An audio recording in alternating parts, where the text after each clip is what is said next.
আসসালামু আলাইকুম, welcome back to my channel. কেমন আছেন আপনারা? নিশ্চয়ই ভালো। আজকে আমি খুবই মজাদার একটি রেসিপি দেখাবো, সেটা হচ্ছে লইট্টা শুটকি দিয়ে বেগুন আলু দিয়ে।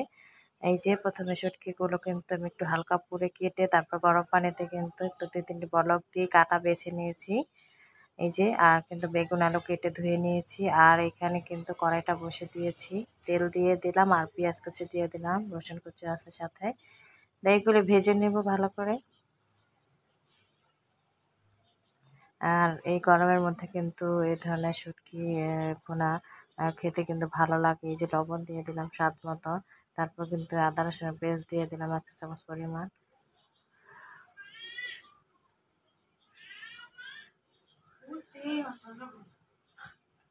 সামান্য একটু পানি দিয়ে দিলাম। এবার দিয়ে দিলাম হলুদের গুঁড়ো 2 চা চামচ পরিমাণ, আর মরিচের গুঁড়ো দিয়ে দিব 2 চা চামচ পরিমাণ। মশলাটা দেওয়ার পর ভালো করে কষিয়ে নেব 5 মিনিট ধরে, কারণ মশলাটা কষিয়ে নিলেই কিন্তু রান্নাটা বেশি কালারফুল আর সুন্দর হয়। তো এই যে ভালো করে কষানো হয়ে গেল। আর এই যে বেছে রাখা লইট্টা শুটকিটা আমি যে বলক দিয়ে তারপরে রেখে বেছে নিয়েছিলাম, সেটা কিন্তু এখন এর মধ্যে দিয়ে দিলাম। আর এই যে এখন কিন্তু ধুয়ে রাখা বেগুন আলু দিয়ে দিলাম এর মধ্যে। ভালো করে কষিয়ে নেব প্রায় 5 মিনিট ধরে। আর কষানোটাই আসল। আর শুটকির জন্য কিন্তু সবচাইতে বেগুন আর আলু দিয়ে রান্না হলো সবচাইতে উত্তম আর ভালো লাগা বিষয়।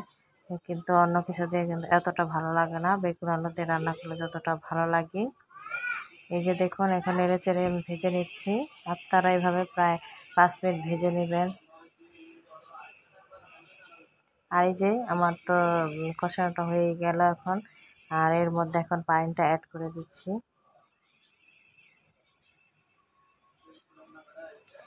দেখবেন আপনি বড় বড় মাছ তরকারিতে যেই ভাত না খেতে পারবেন, এইভাবে যদি আপনি একটু শুটকি রান্না করেন, সেটা দিয়ে কিন্তু এক থালা ভাত খাওয়া যাবে এভাবে এই প্রসেসিংয়ে রান্নাটা করলে। তো এইভাবে আমি হাই হিটে রাখার পর 5 মিনিট, তারপর কিন্তু চুলার তাপটাকে কমিয়ে লো টু মিডিয়াম হিটের মাঝামাঝি রেখে তারপরে কিছুক্ষণ জাল করে প্রায় 20 মিনিটের মতন দেখুন পানিটা কিন্তু শুকিয়ে আসছে আর আঠালো একটা ভাব এসে গেছে। আমার কিন্তু রান্নাটা অনেকটাই হয়ে গেছে।